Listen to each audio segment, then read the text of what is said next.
আপনারা অনেকে গত কিছুদিন ধরে জানতে চাচ্ছেন যে রাজ্যে বেকার যুবক যুবতীদের জন্য ঘোষিত যুব শক্তি প্রকল্প বা যুব ভরসা কার্ড এর কাজ কবে থেকে শুরু হবে, এই প্রকল্পের টাকা আপনাদের ব্যাংক অ্যাকাউন্টে কবে ঢুকবে, আজকের ভিডিওতে এই বিষয়ে পাওয়া সর্বশেষ আপডেট আপনাদের সাথে শেয়ার করব, তাই ভিডিওটি শেষ পর্যন্ত দেখুন।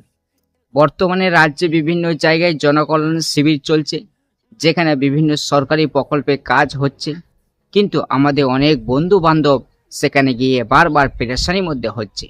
যুবশক্তি কার্ডের আবেদন কেন শুরু হচ্ছে না, আপনাদের মনে এই প্রশ্ন তৈরি হয়েছে। তা দূর করার সময় এসেছে। গতকাল রাজ্যের প্রশাসনিক বৈঠক থেকে একটি গুরুত্বপূর্ণ ইঙ্গিত পাওয়া গেছে। আগামী 22শে জুন রাজ্যের বাজেট পেশ হতে চলেছে।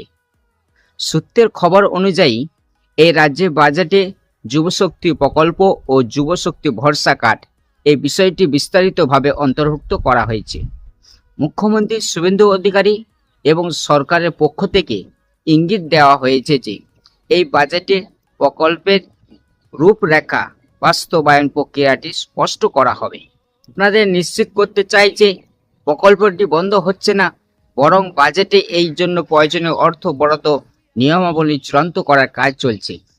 কি কি জানা যাবে 22শে জুন? আগামী 22শে জুন বাজেট পেশ হওয়ার পরে আমরা বিস্তারিত জানতে পারব।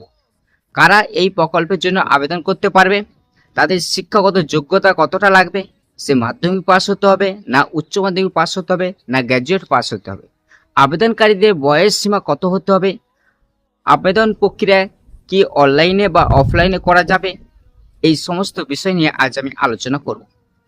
তাই আর মাত্র কয়েক ঘন্টা দিনের অপেক্ষা।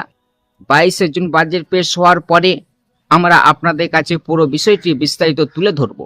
রাজ্যে বেকার যুবক যুবতীদের জন্য একটি অত্যন্ত গুরুত্বপূর্ণ প্রকল্প, তাই এই নিয়ে কোনো ভুল তথ্য বিভ্রান্ত হবেন না। ভিডিওটা যদি আপনাদের উপকারে এসে থাকে তবে একটি লাইক দিন এবং আপনার পরিচিত বন্ধুদের মাঝে ভিডিওটা শেয়ার করে দিন, এই আপডেটটি জানিয়ে দিন। আর আমাদের চ্যানেলে নতুন হলে অবশ্যই সাবস্ক্রাইব করে বেল আইকনটি প্রেস করে রাখুন, যাতে বাজেট সংক্রান্ত পরবর্তী আপডেট সবার আগে পেতে